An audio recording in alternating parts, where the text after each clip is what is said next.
သမီးနာမည်ကတော့မင်းမြင့်စုသိမ်းပဲဖြစ်ပါတယ်။သမီးကဒီ Legacy International School မှာ2022ကုန်ပိုင်းလောက်က Pre-IGCSE class ကိုစ join ဖြစ်ခဲ့တယ်။ပြီးတော့ Pre-IGCSE class ပြီးသွားတဲ့အချိန်မှာလည်း IGCSE class ကို Legacy International School မှာပဲ night class အနေနဲ့တက်ဖြစ်ခဲ့တယ်။ဒီ IGCSE class ပြီးသွားတော့ exam မဖြေခင်မှာ intensive class ကိုတော့ school မှာ campus ကိုယ်တိုင်လာရောက်ပြီးတော့တက်ရောက်ခဲ့ပါတယ်။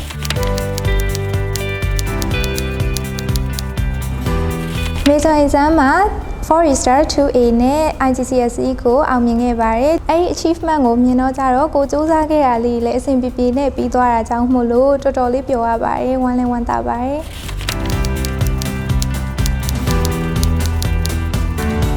စာမွေးအတွက်ဘယ်လိုပြင်ဆင်ခဲ့ရလဲဆိုလို့ရှိရင်တော့ညီမအနေနဲ့ IGCSE class ကိုစတက်ခဲ့ရပါတော့။ teacher တွေသင်ပေးတဲ့ဟာတွေကိုတတိချာချာလေး note တွေလိုက်မှတ်ခဲ့ဖြစ်တယ်။ပြီးသွားပြီဆိုလို့ရှိရင်တော့ topical past paper တွေလည်းအချိန်ရရင်ရတယ်လို့တော့လေ့ကျင့်ဖြစ်ခဲ့တယ်။စာမွေးမဖြေခင်မှာဆိုရင်လည်း past paper တော်တော်များများကိုအစုံလိုက်တွေလေ့ကျင့်ဖြစ်ခဲ့ပါတယ်။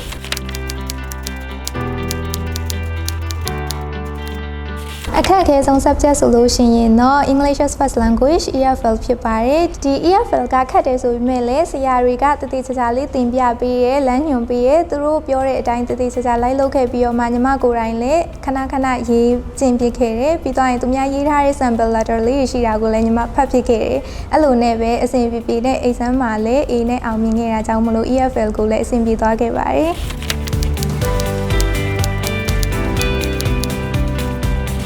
IGCSE တက်နေတဲ့ကာလအတွင်းမှာ teacher တွေဘက်ကနေပြီးတော့အများအားကိုတည်တည်ချာချာသင်ကြားပေးခဲ့တယ်။ဒါကြောင့်မလို့စာလိုက်လောက်ရတာနဲ့ပတ်သက်ပြီးတော့အခက်အခဲမရှိခဲ့ဘူး။ကျောင်းဘက်ကနေလည်း IGCSE ဖြေတော့မယ်ဆိုရင် fee သွင်းတဲ့အချိန်ကနေစပြီးတော့တည်တည်ချာချာလေးလိုက်လုပ်ပေးရဲ။အဲ့အတွက်ကြောင့်မလို့အဲ့ဒါအခက်ခဲတာလည်းမရှိခဲ့ဘူး။သွားဖြေတဲ့အချိန်မှာလည်းကျောင်းဘက်က student staff တွေ teacher တွေကိုယ်တိုင်လိုက်လာပြီးတော့အားပေးစကားတွေပြောပြရကြောင်းမလို့အဆင်ပြေပါတယ်။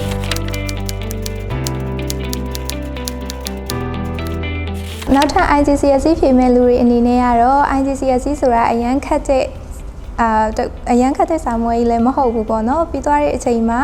ကိုစူးစမ်းရင်စူးစမ်းတဲ့လောက်ရလက်ကောင်းနေရနိုင်တာအကြောင်းမို့လို့အခုချိန်ကတတိချာချာလေးစူးစမ်းပြီးတော့လိုက်လုပ်သွားပါလို့ပြောချင်ပါတယ်